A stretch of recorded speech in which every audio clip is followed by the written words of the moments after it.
Hello and welcome to episode 2 of the Quest for the Good Life with Dr. Mike Strouse.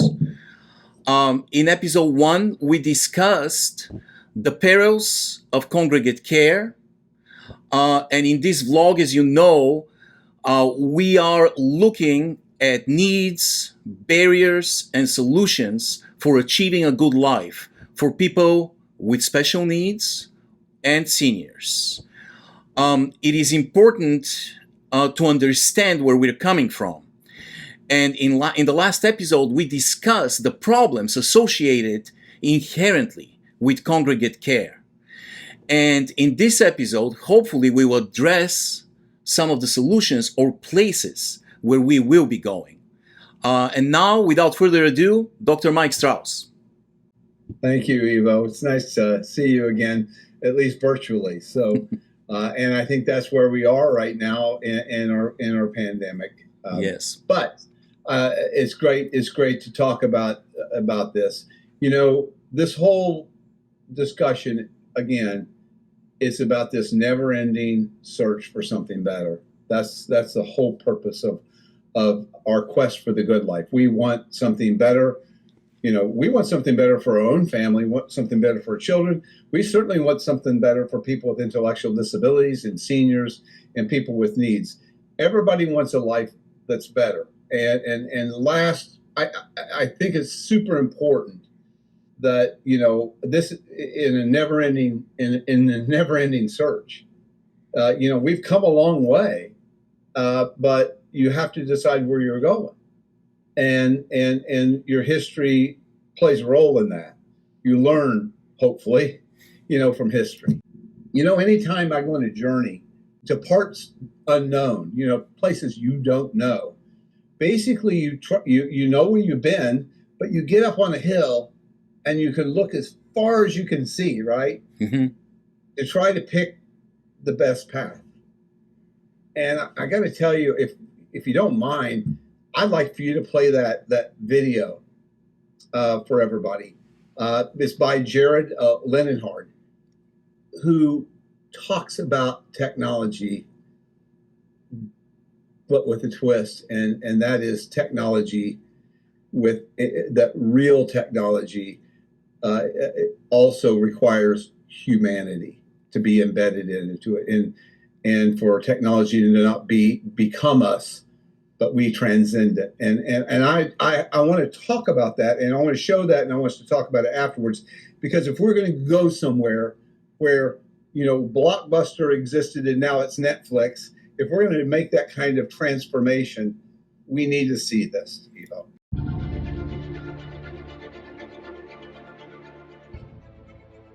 Once upon a time, business as usual was often good enough. No more. Where we are going, good enough is dead. In a world where everything is connected, where everything is equally excellent, where performance is reaching perfection, there's only one space left to innovate in: you. Right now, you are a central point in the raging tornado of change fueled by digitization, mobilization, augmentation, disintermediation, automation. Well, the list goes on. Science fiction is becoming science fact. Think about self-driving cars or computers that can learn and think. The way we work will never be the same. The skills we need will be dramatically different. Winning or losing are now happening faster than ever before. So what's your response? How will you discover new opportunities in one of the most transformational times in human history? Are you driving change, or are you being driven by it? Disruption has become the new normal. With change, it's always gradually, then suddenly, well, things really have stopped happening gradually. This change is exponential. Everything that used to be dumb and disconnected is now wired and intelligent. Cars, cities, ports, farms, even our bodies will be wired with sensors and will talk to each other. These game changers are also combinatorial. They amplify each other, creating a perfect storm of change. Quantum computing fuels big data. The Internet of Things fuels artificial intelligence and deep learning, which fuels robotics.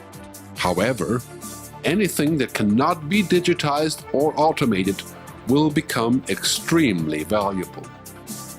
Human-only traits such as creativity, imagination, intuition, emotion, and ethics will be even more important in the future, because machines are very good at simulating, but not at being. Yes, robots and software will do some of our work, but this will allow us to focus on things that cannot be automated.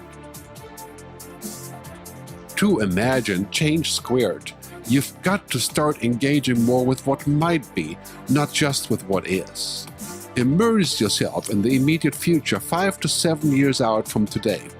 We need to go beyond technology and data to reach human insights and wisdom. Technology represents the how of change, but humans represent the why. The future is about holistic business model.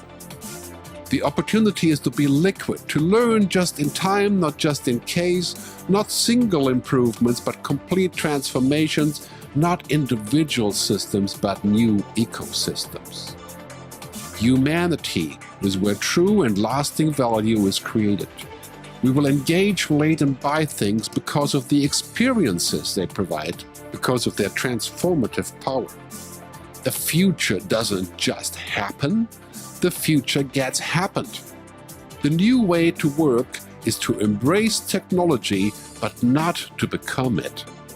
The future is in technology, yet the bigger future lies in transcending it. Let's live and lead from here.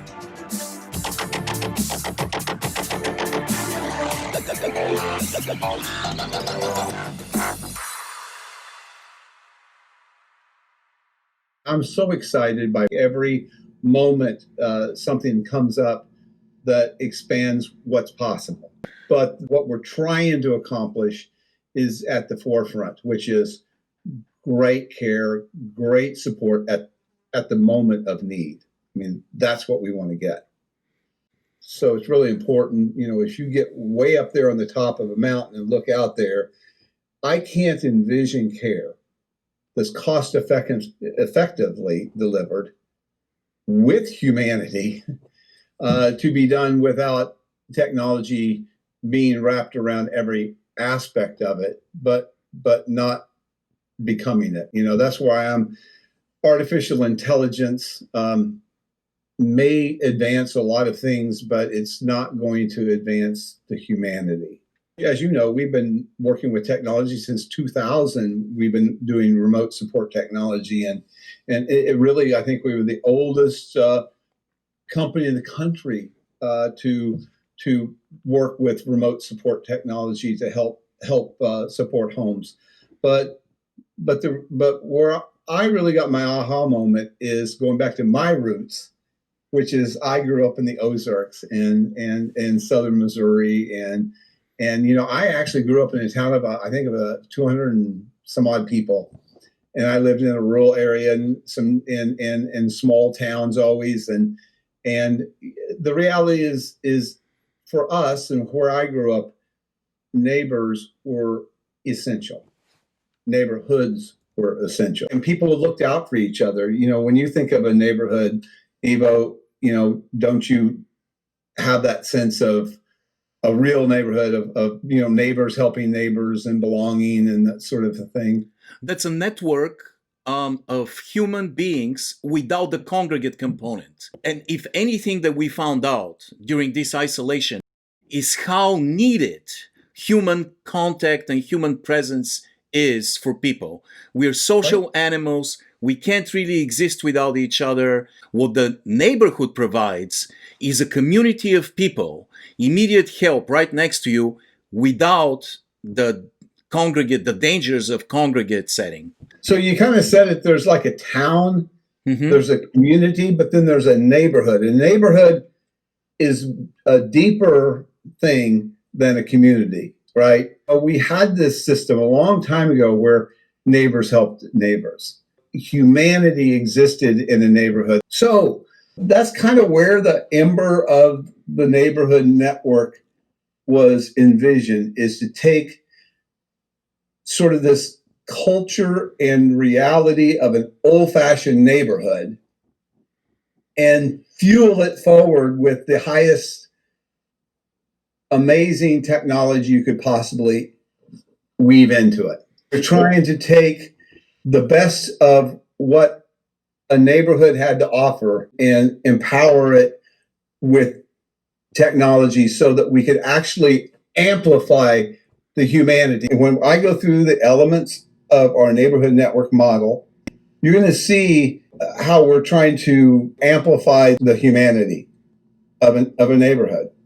But basically, the concept is to take all the aspects of an old-fashioned neighborhood and marry with that a great care model and technology. And then infuse in all of that the spirit of volunteerism and helping people. And if you can kind of imagine what all that could produce, that's pretty much the neighborhood network. So you mentioned something interesting about climbing a peak, a summit, higher than the previous generation, and it got me thinking about a great American hero, a true American hero. His name is Ellison Onizuka, and he's an astronaut. He perished in the Challenger space shuttle disaster. And he has a quote that I remember to this day. He said, "It is the obligation of each generation to climb a summit higher than that of the previous generation so you can see new horizons and take humanity to the next stage." And now this quote is written on the last page of every American passport. I couldn't think of a better quote, actually. And the vision that we have had was to capture the best of what humanity has to offer us. To me, an example of how you embrace and change cultural differences and bring out the best in people is you have to be in their lives.